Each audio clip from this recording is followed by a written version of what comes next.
This morning on the Elvis and Friends show, our special guest is Mother Dolores Hart, who co-starred with Elvis in 2 of his movies. I understand that in 2012 you were nominated for an Academy Award for a documentary you did for HBO. Yes. Could you tell us the title of it? Well, it's called God is the Bigger Elvis. God is the Bigger Elvis. And I can't argue with you. It was so funny because we were talking while we were doing the film, and one of the kids asked me a question about, I don't remember now, but my answer was, oh, don't worry, God is the Bigger Elvis. Well, they wrote it down. And when I found out they used it for the title, I couldn't believe it. I thought, wow, that is great. That is. It was nominated, right? It was, indeed. And you're still a voting member of the Academy? Yes, sir. I went in 1960 for doing Where the Boys Are.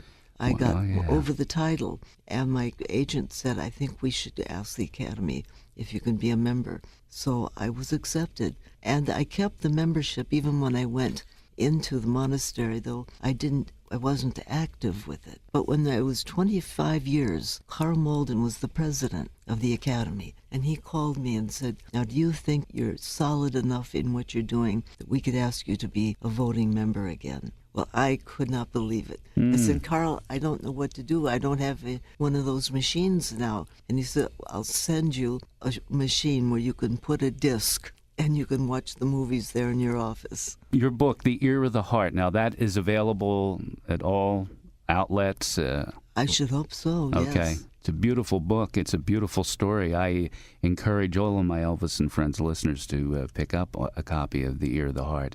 I got to tell you, you are one of Elvis's favorite co-stars by response of my Elvis and Friends listeners when they mentioned the different Elvis movies. Oh, that's and lovely. They mentioned, the likes of Anne Margaret and Shelley Fabre. Well, Dolores Hart, just so you know, is right at the very top of the list because you were there at a very special moment in time for Elvis at the very beginning of his career and yours. My listeners love you dearly. You are mentioned a lot. Thank you. That's very, it touches In fact, me. some of them even said to me, you're going to be talking to Mother Dolores. Ask her to please keep us in her prayers. I said, I'll do that. You bet I will.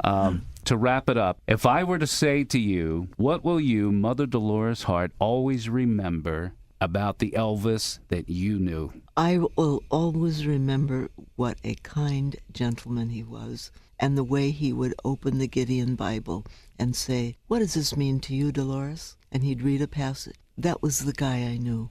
Thank you so much, Mother Dolores Hart. It's been a pleasure having you talk with us today. It's been my pleasure, too. Thank you.